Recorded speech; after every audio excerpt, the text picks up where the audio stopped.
You have to use that utilization data to inform you. It may not tell you the whole story, and there's other bits and pieces of data, as you all know here, being real estate professionals, that you have to apply when you're starting to look at your location strategy.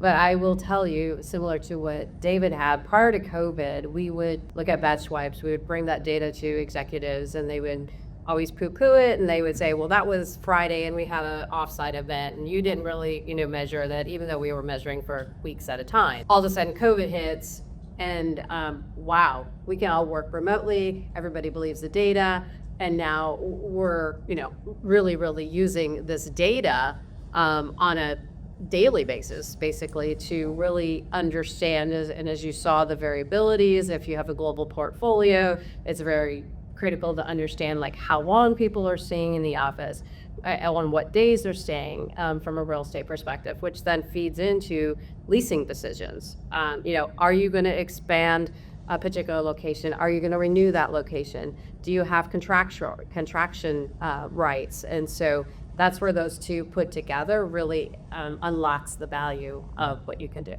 Correct. It doesn't matter which organization I worked for. At the end of the day, data helps drive better decisions. And if you have confidence in the data, then you're not going to have those conversations about, oh, I don't believe this. And that's, like you said, poo-pooing the data. Then you can focus on adding value. So if you've got a building with 1,000 seats, but the data says you're only using it about 35 or 40% of the time, what do? Well, you probably don't renew the 1,000 seats. You look to bring it to 500 or 600, so you've got some wiggle room. And then all of a sudden you've saved money. That adds value right back to the business, and everybody's on board with it. And then you can spend a little bit more on things people want to give them that little bit of a wow factor, and it adds value all around to the organization. Most CRE professionals will recognize that you have internally IT, you've got legal, you've got HR, you've got procurement. They all have bits of data that affect your portfolio, whether you're going to have a lease renewal or so forth.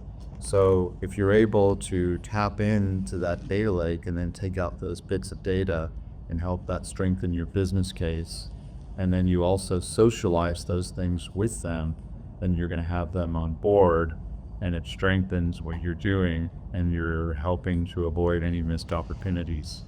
But that's the big challenge, all that data and that on the manager.